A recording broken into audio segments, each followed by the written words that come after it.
Well, hello, I'm David Freeman with Is That Really in the Bible? I want to talk today about how the Old and New Testament relate to one another. Now, in the Old Testament, there are 10 commandments that I think everybody is familiar with. But in the New Testament, there's a lot of people that will say, well, there's only 2 commandments that Jesus ever really gave us. Now, guess what 2 they are referring to? Well, it's Matthew 22 and verse 37. Jesus said to him, "You shall love the Lord your God with all your heart and with all your soul and with all your mind. This is the first and great commandment. And the second is like unto it, you shall love your neighbor as yourself." Now, what is fascinating is that religious people will come up with their own definition of how we do this. How do I love my neighbor? How do I love God? Okay, I'm going to do this. Nope, I ain't going to do that. I'm going to do this. Nah, maybe. No, I'm not doing that. You know, they'll come up with their own definition of how they love God and love their neighbor as themselves.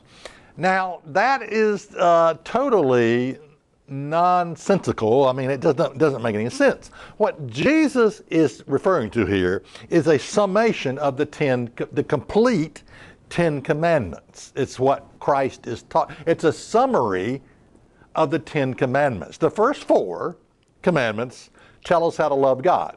The last 6 tell us how to love our neighbor.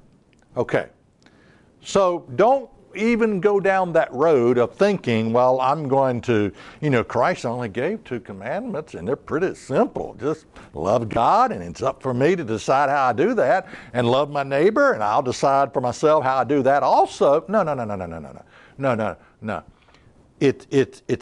Christ is summarizing the 10 commandments. So what I'm going to go through is the fact that the Bible reiterates all of the 10 commandments in the New Testament.